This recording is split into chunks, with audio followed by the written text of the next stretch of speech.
Ram Ram. India news Haryana देख रहे हैं आप और मैं हूं आपके साथ शगुन सिंह। बुलेटिन का आगाज करेंगे अहम खबर के साथ, जहां आज हरियाणा का बजट पेश होगा।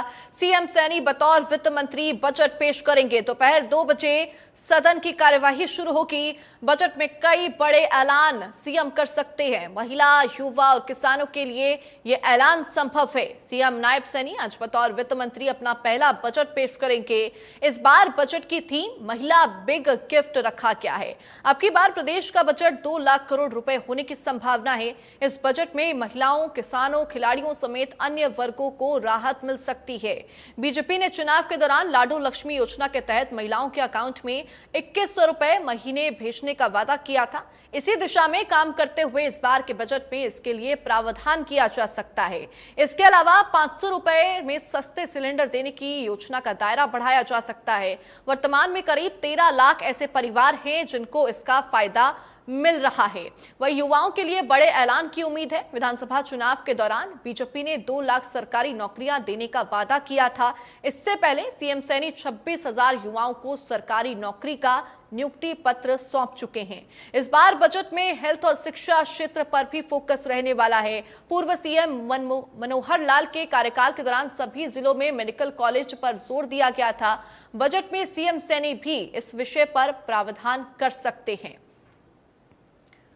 देखिए, आज हरियाणा का ये बजट पेश होगा और इसी के साथ ही सभी की निगाहें आज के हरियाणा के बजट के ऊपर हैं। किस तरह से ये बजट विशेष होने वाला है, चूंकि आज सीएम सैनी बतौर वित्त मंत्री अपना पहला बजट पेश करेंगे। दोपहर 2 बजे सदन की कार्यवाही शुरू होगी। कि मिडिल क्लास को इस बजट का बेसब्री से इंतजार है। अब नायब बजट में क्या कुछ खास होगा वो भी जान लेते हैं ग्राफिक्स के जरिए। तो देखिए, बजट 2 लाख करोड़ रुपए होने की संभावना है। वहीं 2024 में 1,89,000 करोड़ का ये बजट आया था और अब ये 2 लाख करोड़ का बजट होगा।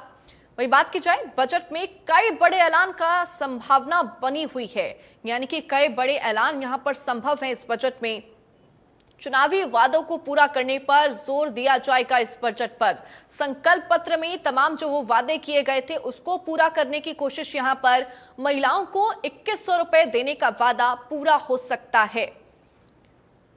तो ये तमाम जो संभावनाएं हैं, घोषणाएं हैं, वो बता रहे हैं हम आपको। 500 रुपए में सिलेंडर देने का दायरा भी बढ़ सकता है इस बजट में।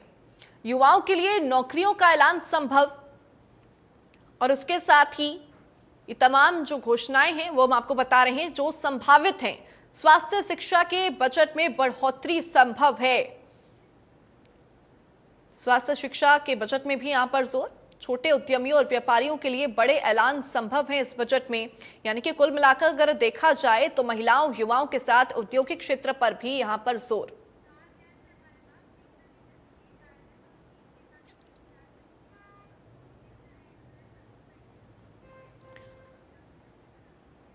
पंचकुला में फिल्म सिटी के लिए बजट का प्रावधान संभव है। रिटायरमेंट की उम्र बढ़ाने पर भी फैसला हो सकता है। तो ये तमाम जो संभावनाएं हैं इस बार इस बजट को लेकर। करीब 2 लाख करोड़ का ये बजट होगा। अब आपको ग्राफिक्स के जरिए बताएंगे कि बजट में कौन कौन से ऐलान हैं जो संभव हैं।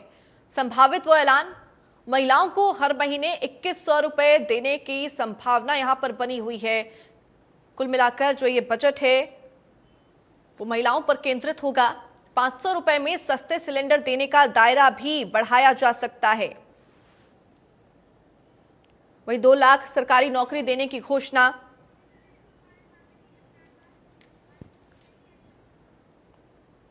आज के इस बजट को लेकर आज की हम चर्चा करेंगे। तमाम गेस्ट हमारे साथ यहां पर जुड़ेंगे। सबसे पहले हमारे साथ फिलहाल जुड़ गए हैं विजेंद्र रेटू, प्रवक्ता इनेलो। सबसे पहले मैं उनका ही रुख करूंगी यहां पर। विजेंद्र जी, आज ये बजट पेश होगा, बतौर वित्त मंत्री नायब सिंह सैनी बजट पेश करेंगे। आप इस बजट को कैसे देखेंगे?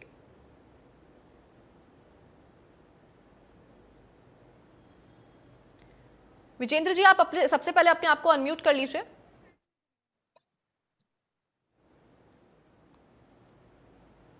अनम्यूट आई आवाज अभी? जी बिल्कुल।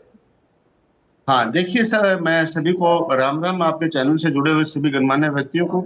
आज का जो बजट है पूरा प्रदेश बड़ी बेसब्री से इंतजार कर रहा था कि भाई बजट की घोषणा होगी। जैसा कि हम सब जानते हैं, बजट में पूरे वर्ष के लिए सरकार क्या करेगी, कहाँ से रिसिप्ट होगा और कहाँ एक्सपेंसेस होंगे, उसके बारे में विस्तार से सरकार अपनी बात रखने का काम करती है, बजट पेश करते हैं। अब जो बजट में सबसे पहले तो मैं ये कहना चाहूंगा कि जो आज का बजट आया है और जो राष्ट्रपति भाषण के ऊपर मुख्यमंत्री महोदय ने जो अपना जवाब दिया था, जिस टाइम कांग्रेस से सदन को छोड़ करके चली गई थी, और उसके बाद बहुत लंबे समय तक मुख्यमंत्री नायब सैनी जी ने बड़े विस्तार से अपनी बातें रखने का काम किया और उन्होंने बहुत सारी घोषणाएं की और ऐसी घोषणाएं की जो कि बहुत ही बड़ा एक सपना प्रदेश को दिखाने का काम किया गया। मैं तो ये कहता हूं कि जो ये घोषणाएं की जाती है, अभी बजट पेश होना है, मेरा तो निवेदन आपके चैनल के माध्यम से यह है कि घोषणा केवल वो की जानी चाहिए जो पूरी की जा सकती हो। आप पिछले बजट को उठा करके देखिए, इतनी सारी घोषणाएं की गई थी, उनमें से बहुत ज्यादा पेंडिंग आज भी पड़ी है। और सबसे बड़ी हैरानी की बात तो तब होती है कि जैसे जो डीप लाइन में पैसा भेजा, 4-5 दिन पहले उसका रिकॉर्ड डाटा आया हुआ था, 400 करोड़ भेजा, जिसमें केवल मात्र 26% पैसा खर्च हुआ और 74% लैप्स हो रहा है पैसा। इस तरह के बजट ये कि दिखावा मात्र ना हो, रियलिटी पर बजट होना चाहिए। जो इसका अलॉटमेंट होती है सभी सेक्टर में, चाहे वो आर्थिक सेवाएं हैं, चाहे सामाजिक सेवाएं हैं, खास करके आर्थिक सेवाएं और सामाजिक सेवाओं के ऊपर जो खर्च किया जाता है, शिक्षा के ऊपर, एग्रीकल्चर के ऊपर या ग्रामीण विकास के ऊपर, उसका पूरा सदुपयोग किया जाना चाहिए। उस पैसे को पूरा एक्सपेंसिव में आना चाहिए। वो लैब्स जो करते हैं, सरकार की इस तरह की नियत इस बजट में ना रहे। जो अलॉटमेंट जिस सेक्टर में किया जाता है उसका पूरा और सही तरीके से खर्च होना चाहिए। दूसरी बात देखिए, मैं ये कहना चाहूंगा, जिस प्रकार से हरियाणा प्रदेश के ऊपर प्रत्येक वर्ष कर्ज बढ़ता ही जा रहा है।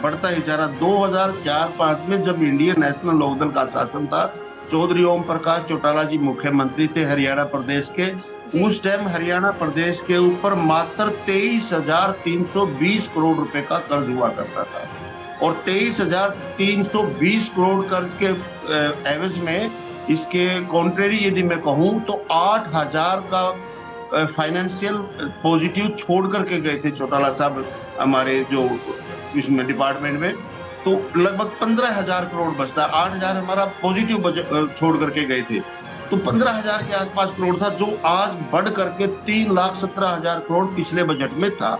तो जो ये प्रथा सरकार ने चला रखी है कि कर्ज लेकर के घी पीने वाली बात जो चली हुई है, ये नहीं होनी चाहिए। अब देखते हैं इस बार कितना कर्ज का प्रावधान करते हैं, क्योंकि आज हरियाणा प्रदेश की जो जीएसडीपी है उसका लगभग 32% ब्याज और कर्ज को उतारने में ही जा रहा है, जिसमें से 14% तो मात्र हमारे 100% बजट में से 100 में से 14 रुपए हमारे केवल ब्याज के भुगतान में खर्च हो रहे हैं और टोटल हमारा 32 रुपए जो है ना इसमें खर्च हो रहे हैं। तो मैं उम्मीद करता हूं कि शायद इस बार सरकार इस कर्ज को घटाने का काम करेगी, बजट डेफिसिट है उसको कम करने का काम करेगी।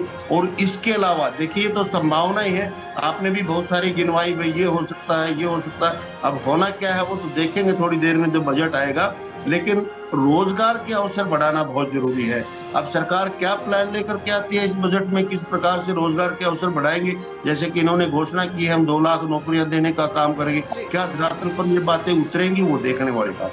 ठीक है विजेंद्र जी, हमारे साथ यहाँ पर बीजेपी प्रवक्ता वैशाली तोमर भी जुड़ चुकी हैं, वहीं हमारे साथ कांग्रेस प्रवक्ता भी यहाँ पर जुड़ गए हैं। आपका बहुत बहुत स्वागत है बजरंग दास गर्ग और वैशाली तोमर, आपका भी। फिलहाल सबसे पहले मैं बीजेपी प्रवक्ता यहाँ पर रुख करूंगी।